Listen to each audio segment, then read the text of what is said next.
I buried my son on a Tuesday, and by Friday, the man who killed him was drinking whiskey in my saloon. The law called it self-defense. The town called it justice. But when I looked into that murderer's eyes and saw no remorse, only the cold satisfaction of a man who'd gotten away with it, I made a choice that would either redeem me or destroy everything I had left. Some debts can only be paid in blood. Others require something far more difficult, mercy. These lands know pain better than joy. Every mark in the sand tells a story, but folks rarely listen. I saw this tale with my own eyes, like the crackle of a fire at night. The shadows of the past don't leave. You'd best listen close. Out here, it's the only way to survive. The Montana Territory's sun beat down merciless on the day Thomas McKenna walked out of the courthouse, a free man. I stood in the back of that cramped room, my hands gripping the wooden rail so hard splinters drove into my palms, watching 12 men deliver a verdict that felt like a second bullet to my chest. Not guilty. Self-defense. The words echoed hollow in the stifling air as Thomas's lawyer, a slick-talking snake from Helena, smiled and shook his client's hand like they'd just won a hand of poker instead of gambling with my boy's life. My son Daniel had been 22 years old. 22 years of watching him grow from a squalling infant to a man who could rope cattle, fix wagon wheels, and make his mother laugh even when the winters were harsh and the money tight. He'd been helping me run the Silver Star Saloon in the mining town of Redemption Gulch for 3 years, ever since my wife, Sarah, passed from fever. The saloon wasn't much, weathered timber walls, a bar scarred by 1,000 whiskey glasses, sawdust floors that never quite stayed clean. But it was ours. It was Daniel's inheritance, his future. Until Thomas McKenna took that future and put it in the ground. The fight had started over nothing, the way most barroom brawls do. McKenna, a acclaimed jumper with a reputation for violence and a face carved from granite, had accused Daniel of watering down his whiskey. My son had laughed it off, tried to defuse the situation with humor. But McKenna wasn't the laughing type. He grabbed Daniel by the shirt, called him a cheat and a coward. Daniel had pushed him away. Just pushed him, nothing more. And McKenna had drawn his revolver and shot my boy through the heart before I could even shout a warning. I'd held Daniel as he died on my saloon floor, his blood soaking into sawdust that would never come clean, no matter how many times I scrubbed. His last words weren't dramatic or profound. He just looked up at me with confused, frightened eyes and whispered, "Pa," like he was asking me to explain what was happening, like he thought I could fix it. The trial had been a mockery. McKenna's lawyer argued that Daniel had been the aggressor, that McKenna had feared for his life, that any reasonable man would have done the same. 3 witnesses testified otherwise, including old Pete Harrison, who'd been sitting 2 feet from the whole thing. But McKenna had money, gold from claims he'd stolen from better men, and money bought lawyers, and lawyers bought doubts. The jury had deliberated for less than an hour. Now I stood outside the courthouse, watching Thomas McKenna mount his horse, a big ugly brute of an animal that matched its rider. He caught my eye across the dusty street and had the audacity to tip his hat, not mockingly. That might have been easier to bear. He tipped it with casual indifference, the way you'd acknowledge a shopkeeper or a passing stranger. Like killing my son meant nothing more to him than swatting a fly. Something inside me, something I kept carefully locked away for 22 years of fatherhood, cracked open. I felt it like ice breaking on a frozen river, a sound you hear in your bones rather than your ears. The rage I'd been strangling through 2 weeks of testimony erupted hot and red behind my eyes. I started walking toward him. I didn't plan to. My legs just moved, carrying me across the rutted street, while somewhere in the back of my mind a voice that sounded like Sarah's begged me to stop. McKenna watched me approach with those dead eyes of his, showing no more emotion than a rattlesnake watching a mouse. "McKenna," I said. My voice sounded strange, hollow and distant, like it was coming from the bottom of a well. He turned his horse to face me fully. "Prescott." He said my name with the same indifference he'd shown tipping his hat. Jury spoken. Time to let it rest. Let it rest. The words tasted like ash. "You killed my son. Your son put hands on me." McKenna's tone was matter-of-fact, completely unbothered. Out here, that's killing offense. Judge agreed. Jury agreed. Only one who don't seem to agree is you. My hand drifted toward the Colt revolver at my hip, a weapon I'd carried for protection, but never once drawn in anger. McKenna noticed. His eyes flickered down, then back up to my face. He didn't reach for his own gun. He didn't need to. We both knew he was faster. Everyone in Redemption Gulch knew Thomas McKenna's reputation with a pistol. Go ahead, he said softly. Make me kill 2 Prescotts. I'll walk free from that trial too. Sheriff Coleman appeared from the courthouse steps, his weathered face drawn with exhaustion and something that might have been pity. Jacob, he called. Let be. Please. I stood there in the middle of the street with my hand hovering over my gun and my dead son's killer sitting calm as Sunday morning on his horse. Every fiber of my being screamed for me to draw, to make McKenna pay even if it cost me my life. What did my life matter now anyway? Sarah was gone. Daniel was gone. What was left? But I didn't draw. Maybe it was cowardice. Maybe it was Coleman's intervention. Maybe it was that small voice in my head that still sounded like Sarah, reminding me that Daniel wouldn't want me to die for nothing in a street duel I couldn't win. Whatever the reason, my hand fell back to my side. McKenna smiled. It wasn't a triumphant smile or a cruel one. It was worse. It was the smile of a man who'd never doubted the outcome.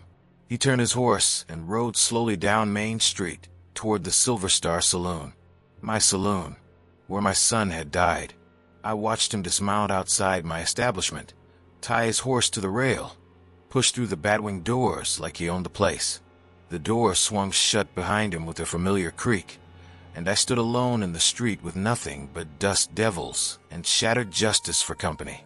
That night, I sat in my small room above the saloon, the room that still smelled faintly of Sarah's lavender, soap even after 3 years, and made a decision. I couldn't kill Thomas McKenna. The law had made that clear, but the law had also made it clear that justice and legality weren't always the same thing. McKenna wanted to drink in my saloon. Fine. He wanted to flaunt his freedom in the place where he'd murdered my son. I'd let him. But I'd also show him something he'd never experienced in his violent, conscienceless life. I'd show him what it meant to live with the ghost of the man you'd killed.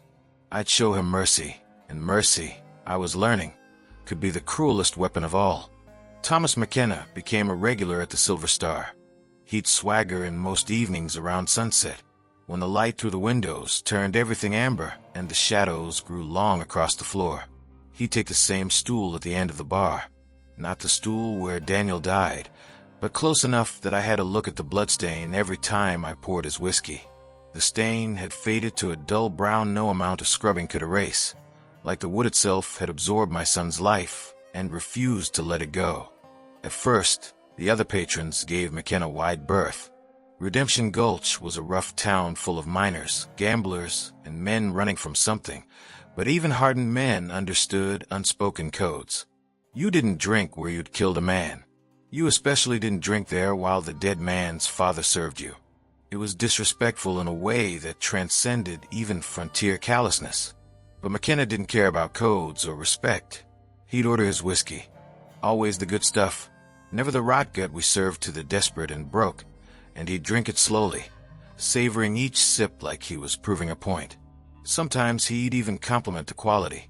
"Fine whiskey, Prescott," he'd say, his voice carrying that same casual indifference that made my teeth grind. Your boy was wrong to call it watered down. I never responded. I'd pour his drink, take his money, and move on to the next customer. But inside, that crack in my soul kept widening. Rage and grief were eating me alive, and McKenna's presence was salt in a wound that refused to heal. The first time I decided to poison him, I was standing in my storeroom, surrounded by whiskey barrels and bottles, holding a small vial of arsenic I'd bought from the general store under the pretense of killing rats. My hand shook as I unstoppered it, imagining slipping it into McKenna's glass, watching him drink, waiting for justice to finally arrive in the form of stomach cramps and a slow, agonizing death. But I couldn't do it. Not because I'd grown a conscience. I had none left where McKenna was concerned. I couldn't do it because it would be too easy for him. He'd die never understanding what he'd taken from me. He'd die without remorse, without ever feeling the weight of Daniel's absence. So I put the arsenic away and went back to the bar. Instead, I started talking to him. It began small. "Whiskey?" I'd ask when he sat down, though I already knew the answer. Then, "Long day at the claims?" Innocent questions, the kind any bartender asks any customer. McKenna would grunt responses or ignore me entirely, but I persisted. Then I started telling him about Daniel. "My son liked this time of day," I'd say, wiping down the bar near McKenna's glass. Said the sunset through these windows reminded him of his mother's hair. She had red hair, Sarah did, like copper catching fire. McKenna's jaw would tighten, but he said nothing. Daniel was good with horses. I'd continue another night. Gentle. He'd spend hours with a spooked animal, talking soft until it calmed. Never raised his voice, never used a whip. Said violence just taught fear, not trust. I'd watch McKenna's fingers tighten around his glass. He wanted to expand the saloon, I'd mention while restocking bottles. Had plans drawn up for a second story, maybe some rooms to rent. He was always thinking ahead, always planning. 22 years old and already building a future. The other patrons noticed. Old Pete Harrison, who testified at the trial, watched these one-sided conversations with something between horror and admiration. Sarah Chun, who ran the general store and sometimes stopped by for an evening sherry, whispered to her husband that I'd gone mad with grief. Maybe I had, but I also noticed something else. McKenna kept coming back. He could have drunk anywhere. Redemption Gulch had 3 saloons, and the other 2 would have welcomed his money without the emotional weight I brought to every pour. But night after night, McKenna returned to the Silver Star.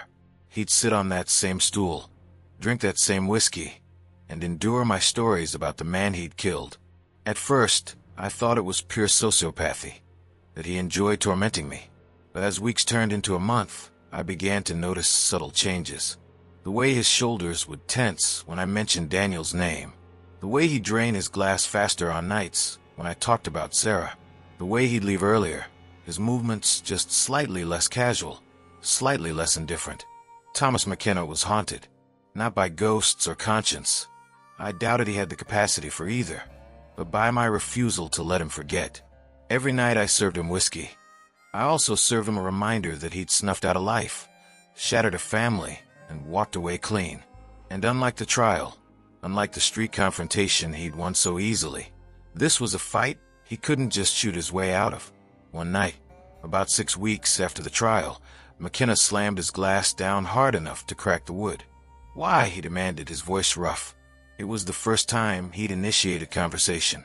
I looked at him calmly, cloth in hand, wiping the bar with slow, deliberate strokes. "Why what? Why do you let me drink here?"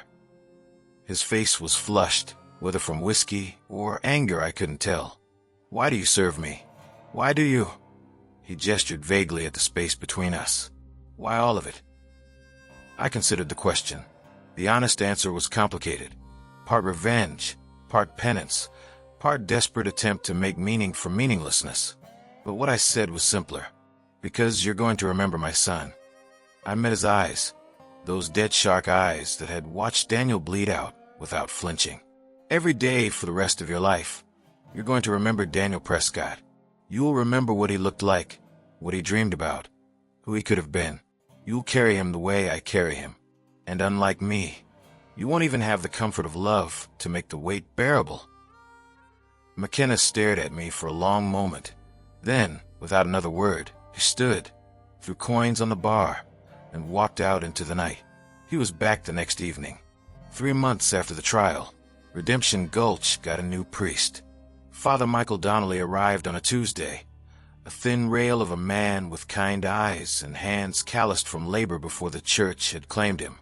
The town's previous priest had died the winter before, froze to death drunk in an alley, a fate too common in mining camps, and we'd been without spiritual guidance since. Not that most of Redemption Gulch's residents prioritized salvation over silver, but the handful of faithful had petitioned the diocese, and Father Donnelly was their answer. He came to the Silver Star his first week, introducing himself to the townspeople. I was restocking the bar when he approached, his black cassock dusty from the street, his collar slightly askew. "Jacob Prescott?" he asked, extending a hand. "I'm Father Donnelly. I wanted to meet you. I've heard about your son." I shook his hand briefly. "Heard what exactly?" "That he was a good young man, that he died unjustly, that you've been carrying that weight alone." His eyes, green as spring grass and entirely too perceptive, searched my face. "I wanted you to know I'm available if you need to talk, or pray, or just sit in silence with someone who understands grief." "I appreciate the offer, Father." I went back to arranging bottles, dismissing him politely. "But I'm managing. Are you?" It wasn't accusatory, just gently skeptical. I didn't answer. Father Donnelly stood there a moment longer, then nodded and left. But he returned every few days, always taking a table near the back, always nursing a single glass of wine, always watching with those too perceptive eyes. He was there the night everything changed. It started with McKenna, as everything did those days. He'd been drinking heavier lately, arriving earlier and leaving later. The stories I told about Daniel had begun to needle him visibly. He'd flinch when I mentioned Sarah's name, would grip his glass white-knuckled when I described Daniel's plans for the future. Whatever conscience I'd convinced myself he lacked was showing cracks. This particular evening, a group of prospectors had come in flush with gold dust and loud with celebration. They'd hit a good vein and were spending freely, buying rounds for the whole saloon. The atmosphere was jovial, almost festive, a rare thing in a town where most men drank to forget rather than celebrate. McKenna sat at his usual spot, separate from the revelry, working through his third whiskey. I was serving the prospectors when one of them, a young kid named Billy Thornton, probably 19, stumbled over to McKenna's end of the bar. "Why are you sitting alone, friend?" Billy asked, already drunk and friendly in that puppyish way young men get when whiskey loosens their inhibitions. "Come join us. We're celebrating." McKenna's response was a barely audible grunt. Billy, too drunk to read the room, clapped McKenna on the shoulder. "Come on, don't be like that. Life's too short to drink alone. That's what I always." McKenna grabbed Billy's wrist and twisted. The kid yelped in pain as McKenna forced him to his knees. The saloon went silent. The festive atmosphere evaporated like morning dew in August. "Touch me again," McKenna said quietly, his voice carrying in the sudden stillness, "and I'll break every bone in your hand." I was around the bar before I realized I'd moved, my own hands grabbing McKenna's arm. "Let him go." McKenna's eyes swiveled to me, and for the first time, I saw something in them besides indifference. There was rage there, hot and barely controlled. "Or what, Prescott? You'll kill me? We both know how that ends." "Let him go." I didn't raise my voice, but something in my tone must have penetrated McKenna's whiskey-soaked anger. He released Billy's wrist, shoving the kid away. Billy scrambled back to his friends, nursing his hand. McKenna stood, towering over me. We were inches apart, close enough that I could smell the whiskey on his breath and see the web of burst blood vessels in his eyes. "You want to say something to me?" he challenged. "Been listening to your stories for months. You got something else you need to say to my face." The saloon held its collective breath. I could feel dozens of eyes on us, could sense the potential violence crackling in the air like lightning before a storm. My hand drifted toward my gun, not intentionally, just habit and rage working together. "That boy didn't deserve your anger," I said quietly. "He was just being friendly. Daniel would have joined him. Daniel would have bought him a drink and listened to his stories and made him feel like the richest man in the territory. Because that's who Daniel was, someone who made people feel valued. And you killed him over nothing." McKenna's face flushed dark red. He put his hands on me. "He pushed you away because you grabbed him first." The words exploded out of me. 3 months of careful control shattering. He was defending himself, and you murdered him for it. And the law let you walk free. But I swear to God, McKenna, one day you're going to pay for what you took from me. "Then make me pay," McKenna roared back. "Stop hiding behind your bar and your stories and your widow's grief, and do something." My gun was in my hand before I made a conscious decision to draw it. McKenna's was out just as fast. We stood there, revolvers pointed at each other's chests, fingers on triggers, and for one crystalline moment, I knew exactly how this would end. We'd both fire. We'd both die. And maybe, finally, I'd get to see Sarah and Daniel again. Jacob. Thomas. Stop. Father Donnelly's voice cut through the tension like a knife through butter. He stood from his corner table and walked slowly toward us, positioning himself between our guns with a courage that bordered on insanity. Move, Father, McKenna growled. No. Donnelly looked at me first, his green eyes boring into mine. Jacob, killing him won't bring Daniel back. It won't ease your pain. It'll just destroy the last thing your son left behind you. Then he turned to McKenna. And Thomas, dying won't erase what you did. Neither will living in this man's saloon, drinking his whiskey, and pretending you don't care about the life you ended. You're both drowning in guilt and rage, and all you'll accomplish here is giving this town 2 more bodies to bury. You don't know anything about me, McKenna said, but his gun hand wavered. Don't I? Donnelly's voice was gentle but firm. You come here every night to the place where you killed a man. You sit at the bar while his father serves you and tells you stories about who that man was. If you truly felt nothing, you drink elsewhere. But you don't, because somewhere under all that violence and pride, you know you stole something precious, and you can't figure out how to live with that knowledge. McKenna's gun lowered slightly. Mine didn't. Donnelly turned back to me. And you, Jacob, you've spent 3 months torturing this man with memories, hoping it would bring you peace. Has it? Do you feel better? Or do you just feel empty? The question hit like a physical blow. Did I feel better? No. I felt hollower every day, like I was carving pieces out of myself to throw at McKenna. The man I'd been, Sarah's husband, Daniel's father, a decent bartender who knew his customers' names and troubles, was disappearing, replaced by something hard and bitter and consumed with rage. My gun hand started to shake. Jacob, Donnelly said softly, your son wouldn't want this. You know he wouldn't. He was right. Daniel had been gentle, like Sarah.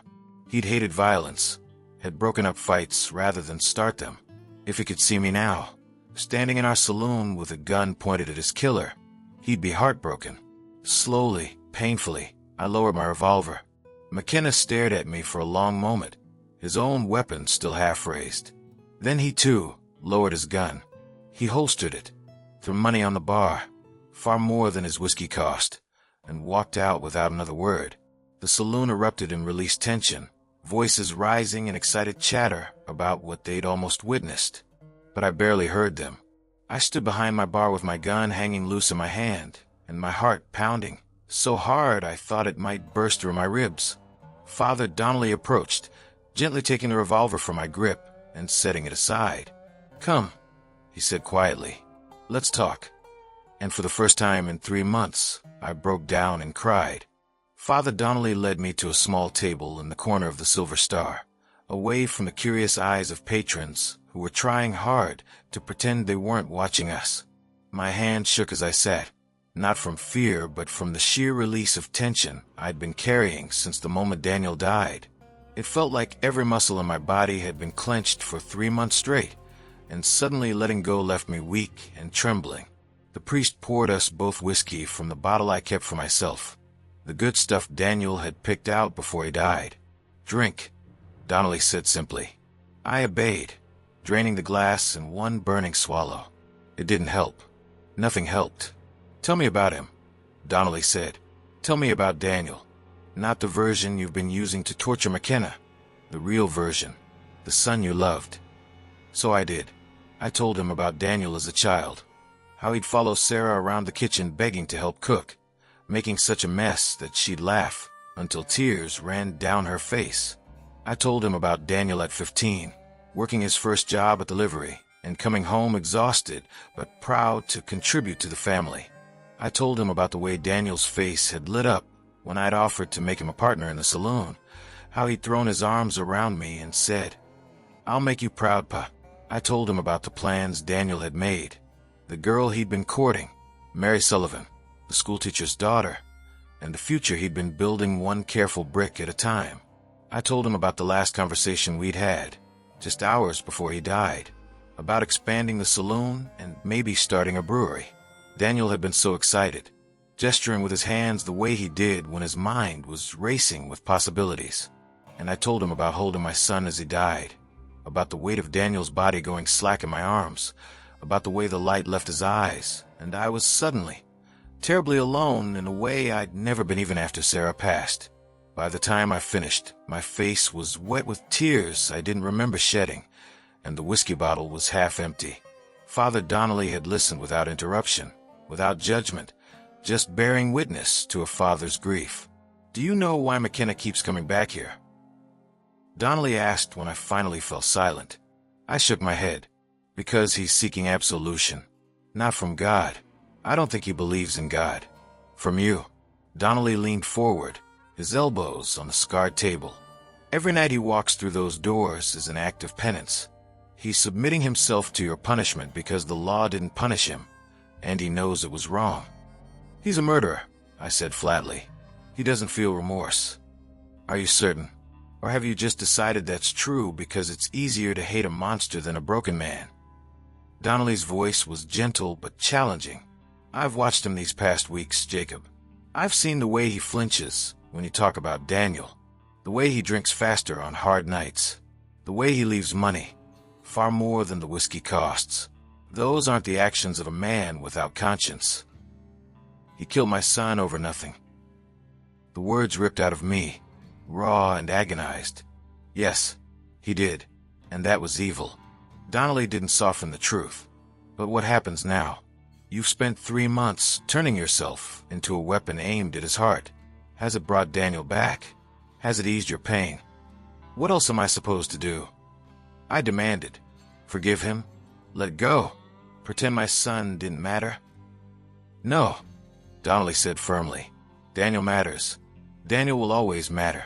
But right now, you're not honoring his memory. You're desecrating it. You're becoming someone Daniel wouldn't recognize. Someone Sarah wouldn't recognize. You're letting McKenna's violence infect you, turn you into a reflection of the man who took your son." The words struck deep because they were true. I'd felt it happening, felt myself hardening into something cold and cruel. Every night I served McKenna whiskey and stories, I felt a piece of my humanity die. The man who'd loved Sarah, who'd raised Daniel, who'd been proud to be a father. That man was disappearing, replaced by someone who could draw a gun on another human being and feel nothing but righteousness. Then what do I do? The question came out small and lost.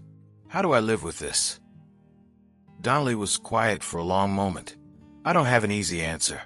Grief isn't something you solve or overcome. It's something you learn to carry. But I can tell you this. You have a choice right now. You can continue down this path and destroy yourself trying to destroy McKenna. Or you can find another way." "What other way?" "He killed Daniel and walked free. Where's the justice in that?" "Justice," Donnelly repeated thoughtfully.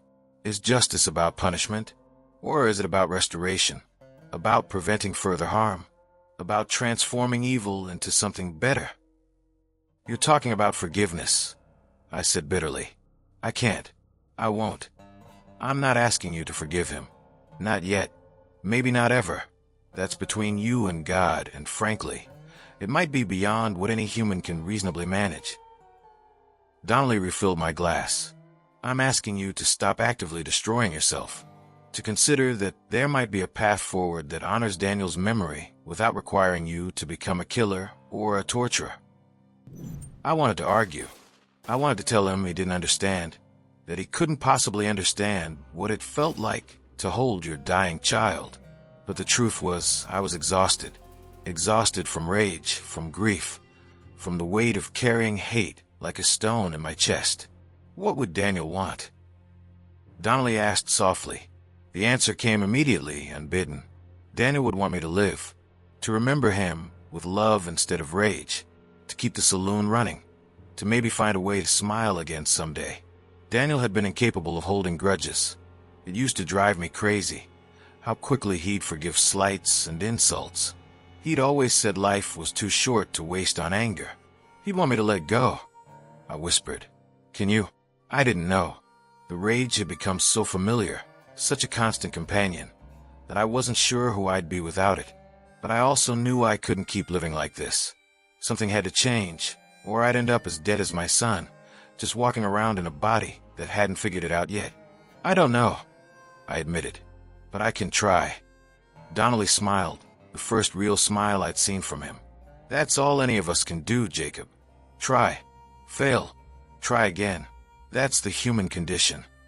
We sat together in the corner of the Silver Star until the other patrons had left and the oil lamps burned low. And for the first time since Daniel died, I felt something other than rage and grief. It wasn't peace, not yet, but it was the possibility of peace. A tiny seed planted in scorched earth, fragile and uncertain, but alive. Thomas McKenna didn't come to the Silver Star for 3 days after our confrontation. I told myself I didn't care, that his absence was a relief. But I kept catching myself looking at his empty stool, kept pouring whiskey for other customers, and thinking about whether he'd ever return. On the 4th day, he walked in at sunset, but something was different. He moved slower, his shoulders less rigid, his eyes still hard, still dangerous, holding something I'd never seen before. Uncertainty. He took his usual stool. I approached with a bottle, my hand steady now, my anger banked, but not extinguished. "Whiskey?" "No." The word surprised us both. McKenna cleared his throat. "I'd like to talk, if you're willing." Every instinct screamed at me to refuse, to tell him we had nothing to say to each other. But Father Donnelly's words echoed in my mind. Is justice about punishment? Or is it about restoration? I set down 2 glasses and poured. "Talk." McKenna stared at his glass for a long moment, his rough hands wrapped around it like he was trying to draw strength from the whiskey without drinking it. "I've killed 6 men," he said finally.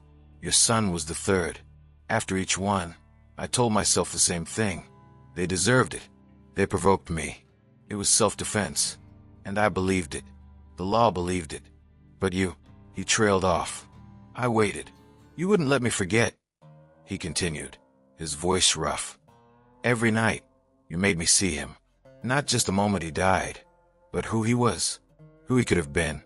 And He stopped, his jaw working like the words were physically painful to force out.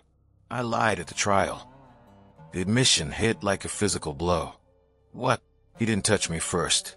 I grabbed him. He pushed me away, just like you said. McKenna's knuckles went white around the glass. "I was drunk and angry about something else. Some claimed jumper who'd stolen from me earlier that day. And your son's smile, his easy way with people, it just set me off. I wanted to hurt someone, and he was there." I couldn't breathe. The rage I'd carefully banked roared back to life, a wildfire consuming everything. "You lied. You murdered my son, and then you lied, and 12 men believed you." Yes. No excuses, no justifications. Just that single word of admission. My hands balled into fists. "Get out. Jacob, get out." The shout erupted from somewhere primal and agonized. "You took everything from me, and then you lied about it. And now you want what? Absolution? Forgiveness? You think admitting the truth 3 months later makes it better?" McKenna stood slowly, but he didn't leave. He reached into his coat. I tensed, hand moving toward my gun, and pulled out a folded paper. He placed it carefully on the bar between us. "It's a confession," he said quietly. "Everything that really happened. Signed and dated. You can take it to Sheriff Coleman. He can reopen the case." I stared at the paper like it was a snake. "Why?" "Because I can't carry it anymore." McKenna's voice cracked slightly. "You spent 3 months making me see your son as a person, making me feel what I took. And I realized I've been running from guilt my whole life, drowning it in whiskey, burying it under violence, telling myself the man I killed deserved it. But they didn't, and your son especially didn't." He pushed the paper closer. "This won't bring Daniel back. It won't give you the years you lost. But it's the truth. And maybe truth is the only thing worth anything out here." I looked at the confession. 3 months ago, I would have grabbed it immediately, would have run to the sheriff's office, would have demanded McKenna be retried and hanged. But 3 months of rage and grief had taught me something. Revenge didn't heal. It just created more emptiness. If I give this to Coleman, I said slowly, they'll hang you. Probably. You'd be dead. Just like Daniel. Yes. I picked up the confession with shaking hands. McKenna's handwriting was surprisingly neat. His account of that night brutally honest. He detailed every lie he told, every way he manipulated the truth. It was enough to convict him 10 times over. And I realized, looking at those carefully written words, that this wasn't what I wanted. What I wanted was impossible. I wanted Daniel back, alive and whole, making plans for the future. But short of that miracle, what I wanted was, what? Do you regret it? I asked. Truly, McKenna met my eyes. Every day, every hour, every time I close my eyes, I see his face. I hear you talking about who he was. And I know I destroyed something good for no reason at all. So yes, Prescott, I regret it. I'll regret it until the day I die. The confession felt heavy in my hands. With it, I could have justice, legal justice, the kind of first trial had denied me. McKenna would hang, and the law would finally acknowledge that Daniel's death had been murder, not self-defense. But Daniel would still be dead, and I would still be empty. I thought about Father Donnelly's words. Is justice about punishment, or is it about restoration? I thought about Daniel, about the gentle son who'd hated violence, who'd forgiven easily, who believed in second chances. And then I did something that surprised us both. I held the confession over one of the oil lamps and let it catch fire. The paper curled and blackened, McKenna's words disappearing in smoke and ash.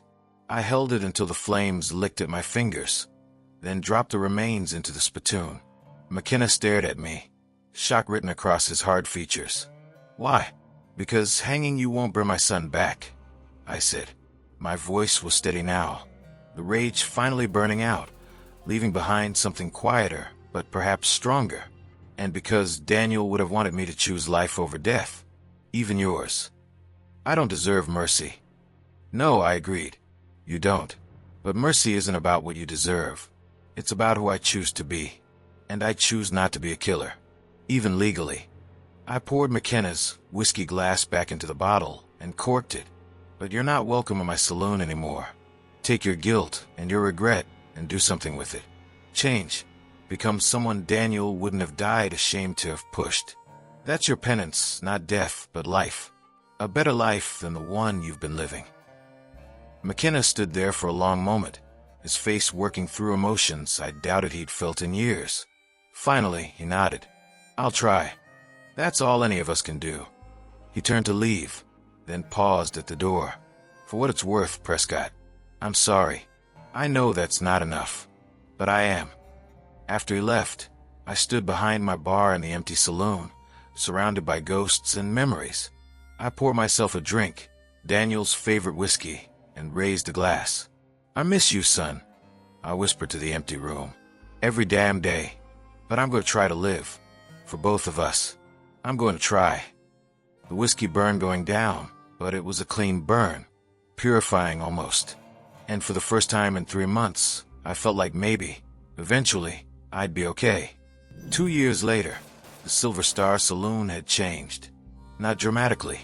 The same scarred bar still dominated the room.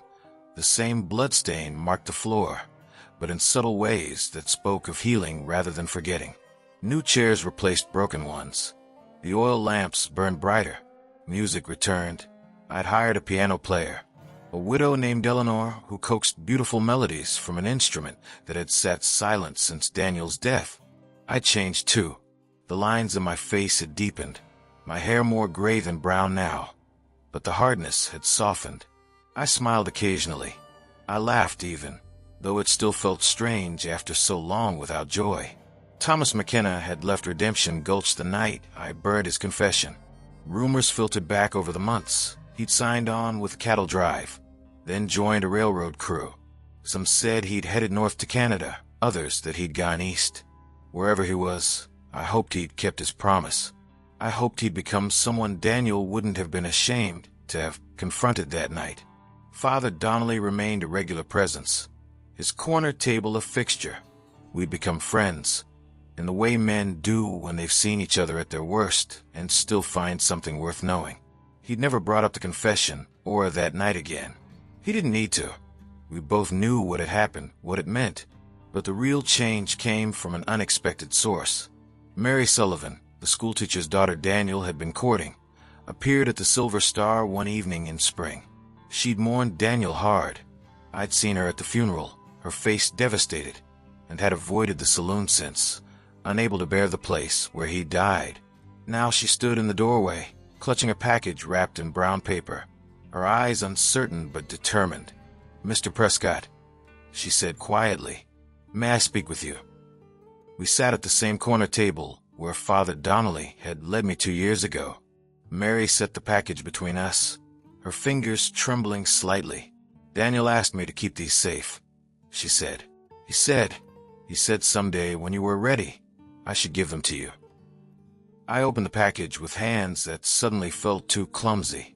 Inside were letters, dozens of them, written in Daniel's careful hand. Letters to me, to his future children, to Sarah. Letters about his dreams, his fears, his hopes. Letters that said, "I love you," in 100 different ways. He wrote one every month, Mary explained, tears slipping down her cheeks. He said life was uncertain out here, and if anything happened to him, he wanted to leave something behind. Words that would last. I couldn't speak. I held my son's letters, his voice, preserved in ink, and felt something inside me break open. Not the violent breaking of 3 months after his death, but a gentler fracturing, like ice melting in spring.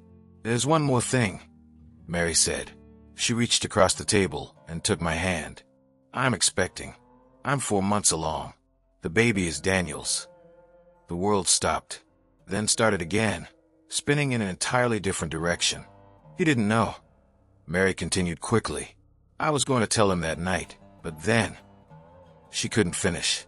"You're having Daniel's child," I said wonderingly. "I'm going to be a grandfather." She nodded, fresh tears flowing. "I wanted to tell you sooner, but I was scared. Scared you'd be angry. Scared it would hurt too much.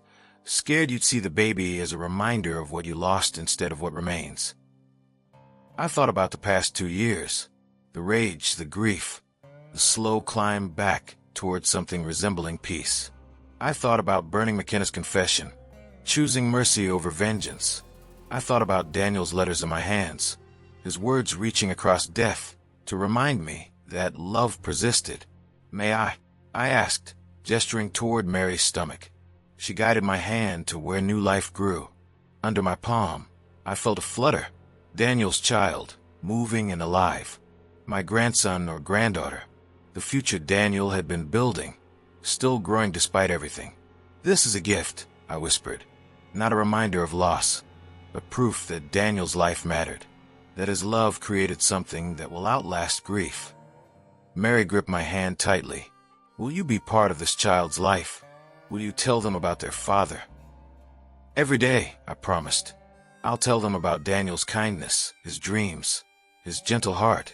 I'll tell them about the man who would have been an extraordinary father, and I'll help raise them the way Daniel would have wanted, with love, not rage, with hope, not bitterness." That evening, after Mary left, I closed the Silver Star early. I sat alone with Daniel's letters, reading his words by lamplight. He'd written about his love for Mary, his excitement about the future, his pride in working beside me. He'd written about Sarah, about missing her, but knowing she'd be proud of the man he'd become. In the last letter, dated the day before he died, he'd written something that struck me like lightning. "Pa, if you're reading this, I'm gone. And I know you're hurting. I know you're angry. But please, please don't let my death make you into something hard and cruel. Don't let it steal your capacity for joy. You taught me that life is precious, that every day is a gift. Honor my memory by living, really living, not just surviving. Find reasons to smile again, love again, be the father I was lucky enough to have, but now for someone else who needs you. That's my final wish. Not vengeance or grief, but life. Always life." I folded the letter carefully, holding my son's words against my chest. Outside, spring rain began to fall, washing the dust from Redemption Gulch's streets. The air smelled clean and new, like possibilities. Thomas McKenna had killed my son. That truth would never change, would never stop hurting. But he hadn't killed Daniel's legacy. He hadn't killed love or hope or the future.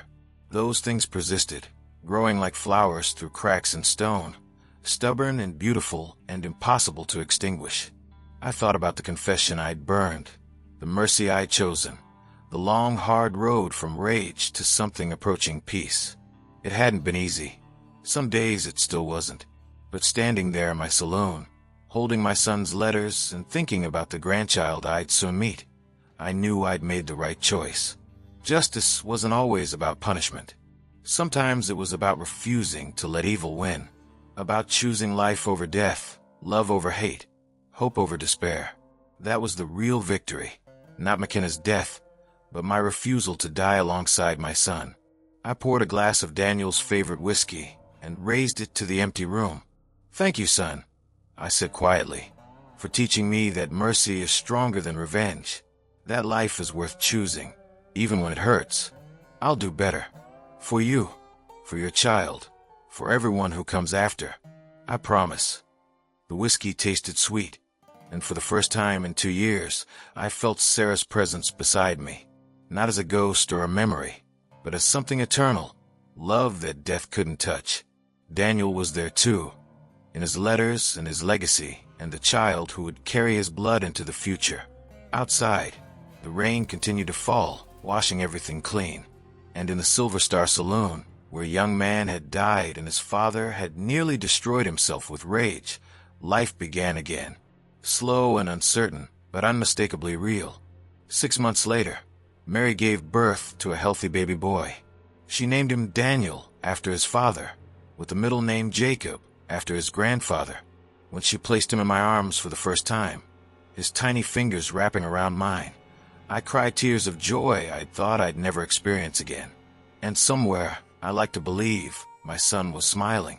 See you around, my friend. I've got another story for you.